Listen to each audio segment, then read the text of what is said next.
Исәнмесез, эфирда яңалыклар чыгарылышы, студияда Лилия Гатин, алга таба кайбер темалар турында кыскача. М7 трассасында барлык транспорт түрләре өчен хәрәкәт чикләүләре кертелгән. Чаллыда хәлләр ничек? 56-да 24Б йортында яшәүчеләр үз фатирларында туңа. Моның сәбәбе нидә?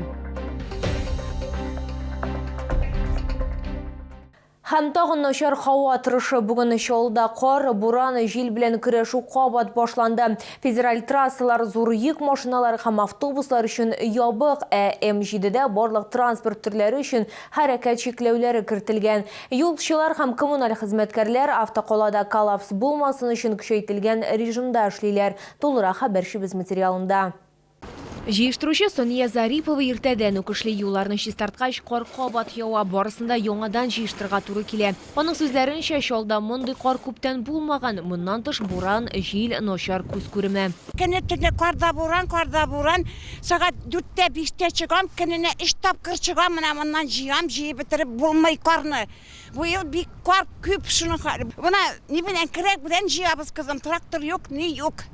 Тракторына да мин кирәк, урынына да мин. Табигать күренешләре нәтиҗәләре белән көрәшкә меңнән артык җыештыручы чыкты. Һава торышы начарлану сәбәпле, бу 15 январьдан башлап автомобиль юллары предприятиясе хезмәткәрләре көчәйтелгән режимда эшлиләр. Бүген башкарма комитет җитәкчесе дә моңа инанды. Мобилизованы все силы, на дороге города выведено больше 200 единиц техники для очистки. Управляющие компании больше 200 единиц техники вывели для очистки придомовых территорий. Просьба ко всем жителям в эти дни с пониманием отнестись к ситуации. Мы живем в стране, где есть зима, где зимой идет снег. Шуңа күрә бик кирәк булмаган очракта юлга чыкмау яхшырак. Чаллыда коллапста, бүкләр дә юк. Көндез юлларда 200-дән артык махсус техника эшли, төнлә 130. Наша задача сейчас первоочередная – это убрать снег с проезжей части. Мы его сдвигаем в сторону обочины. После этого мы с помощью грейдера будем делать вал, который последующий погрузим на самосвал и увезем уже на места складирования. После этого будет применяться противогололедный материал. Для того, чтобы не образовалась колейность, не образовывались накаты. Марат Анисимов хәбәр иткәнчә, беренче чиратта карны беренче категорияле юллардан җыялар. Алга таба исемлектә социаль объектларга керү юллары, сәламәтлек саклау, мәгариф учреждениеләре һәм башкалар. Аннары җирле юллар һәм шәхси сектор. Кар саклагычка 612 мең кубометр кар җибәрелгән. Бу 40 меңнән артык рейс башкарылган дигән сүз. Бу узган кыш күрсәткечләреннән 2 тапкыр күбрәк. Лилия Гатина, Эльмира Гайнетдинова, Кирилл Хабзей, яңалыклар. 56-да 24Б йортында яшәүчеләр үз фатирларында туңа. Батареялар кайнар, идән боз кебек суык диялар. Фасадтагы ярыклар берничә тапкыр җылытылган, әмма бу да ярдәм итми дип зарлана чаллылар. Түбәдән су үтә һәм стеналарда күгәрек барлыкка килгән. Бирдә яшәүчеләр белән безнең төшерү төркеме очрашты. Узган елның сентябрьнән Әлфия Сизова 56-да 24Б йортында яши. Яңа торакка кергәндә җылы булса, салкыннар килгән, җылыту белән проблемалар башланган. Йорт бер подъездлы, шуңа күрә өй стеналары аша җил үтәли йөри дип бүлешә ханым. Шуңа күрә фатирда 3 кат өйк баш, 2 кофта, гамаш һәм җылы башма киеп йөрергә туры килә. Безнең өебездә бик салкын. Көн-төн монда җил өрә стеналардан. Без хәзер рәискә, Татарстан рәисенә хат яздык. Безгә булышырга дип бик сорыйбыз. Менә көн-төн без киенеп җөрибез монда. Җыллык өчен 5 мең сум түләргә туры килә, капиталь ремонт өчен квитанциядә 500 сумга якын сумма күрсәтелгән. Бу бирдә яшәүчеләрдә канәгатьсезлек тудыра. Кешеләр түләргә әзер, әмма чын күрсәтелгән хезмәтләр өчен диялар. Листы появились на окошке вот такие. Сначала чуть-чуть было. Күгәрекнең таралу майданы арта бара, аның белән күрешүнең файдасы юк ди Рәмзи Халилов. Аның фатиры беренче катта урнашкан, шуңа күрә суык аеручанлык сизелә. Комиссия үткәрү өчен идарәче компанияга мөрәҗәгать итәргә туры килде ди Чаллыла. В основном нидән, фундаменттан андан насквозь менә җиллекне басып торып булмый анда. Прямо нитеп китә, бер кучан очып китә. Кайнар су краныннан тутыккан су ага бүтін автостоянка қор белән капланган һәм йортта бер генә интернет-провайдерда юк дип зарлана халык. Бирдә яшәүчеләр проблеманы хәл итүне һәм капиталь ремонт ясауны сорый. Бу хәлгә ачыклык кертер өчен без электротехниклар идарәче компанияга мөрәҗәгать иттек.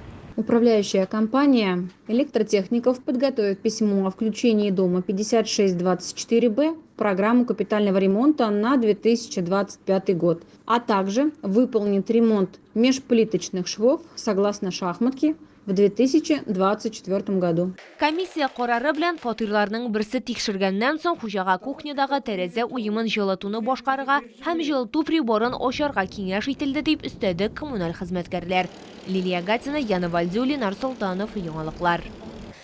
Бүген православие дини вәкилләре Кашману көнен билгеләп үтә. Бу көнне дин тотучылар бәкегә чумам. Шулда моның өчен Серафим Саровский храмы янындагы Мәләкәс елгасында рәсми рәвештә рөхсәт ителгән бер урын билгеләнгән. Христиан дини вәкилләрен бәйрәм белән котларга безнең төшерү төркеме дә барда.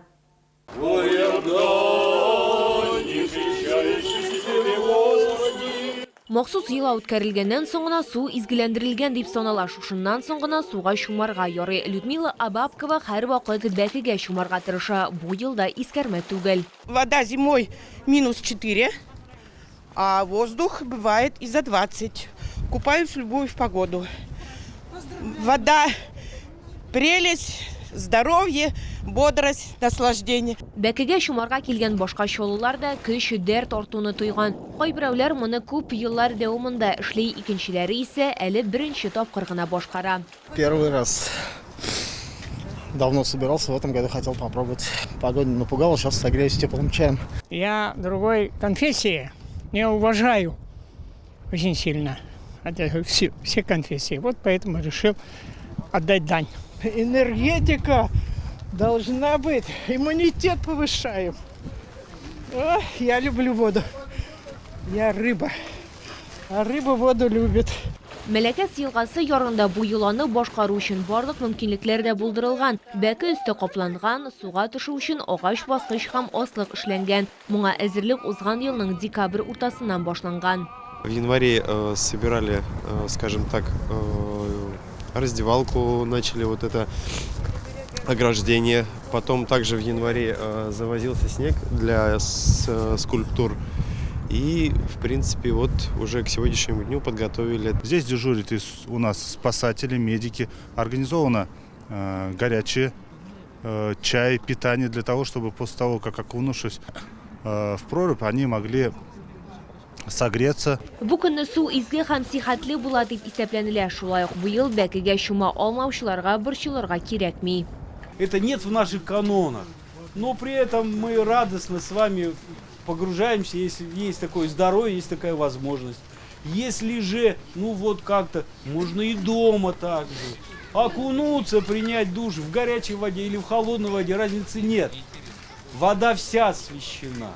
Бәкегә чумарга һәм су алырга килүчеләрнең төп агымын эш сәгатьләреннән соң көтәләр. Бирегә тагын 2 көн дәвамында килергә мөмкин. Лилия Гатина, Эльмира Гайнетдинова, Кирилл Хабзей, Яңалыклар. Бу сезгә җиткерәсе соңгы мәгълүматыбыз иде. Мин Лилия Гатина, сезнең белән сау булашам, исән-имин булагыз.